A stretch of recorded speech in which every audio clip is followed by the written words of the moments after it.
Mr. Trump, in 1999, you said you were, quote, very pro-choice, even supporting partial birth abortion. You favored an assault weapons ban as well. In 2004, you said in most cases you identified as a Democrat. Even in this campaign, your critics say you often sound more like a Democrat than a Republican, calling several of your opponents on this stage things like clowns and puppets. When did you actually become a Republican?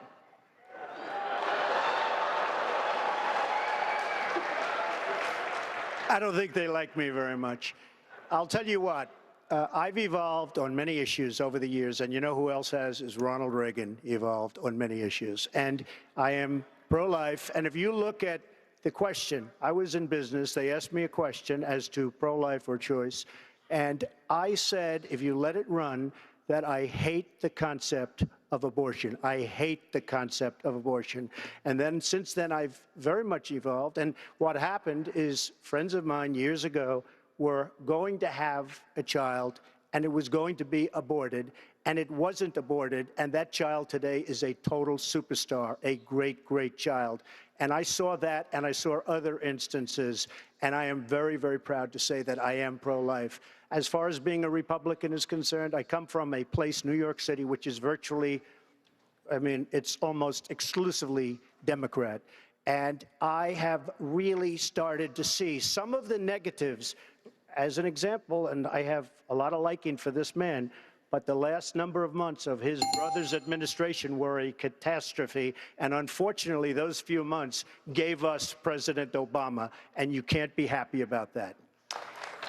Governor Bush, I want to ask you, on the subject of name-calling of your fellow candidates, a story appeared today quoting an anonymous GOP donor who said you called Mr. Trump a clown, a buffoon, something else that cannot be repeated on television. None of which is true. Is it true? No, it's not true. But I have said that Mr. Trump's language is divisive. I want to win. I want one of these people here, or the ones at 5 o'clock, to be the next president of the United States. We're not going to win by doing what Barack Obama and Hillary Clinton do each and every day, dividing the country, creating a grievance kind of environment. We're going to win when we unite people with a hopeful, optimistic message.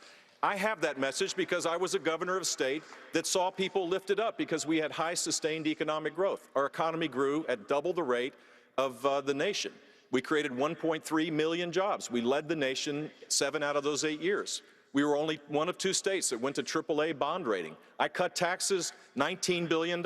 If you do that and apply conservative principles the right way, you create an environment where everybody rises up. That's how we're going to win, campaigning in places to give people hope that their life is better, because too many people are suffering today in America. Mr. Trump, 30 seconds. Well, first of all, Jeb, I am very happy that you denied that, and I appreciate that very much. I mean, he's a true gentleman. He really is. The one thing he did say about, and I mean that, the one thing he did say about me, however, was my tone, and I also understand that.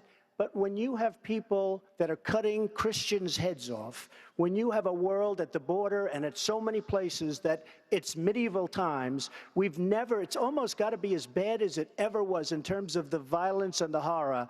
We don't have time for tone. We have to go out and get the job done. Subject of gay marriage.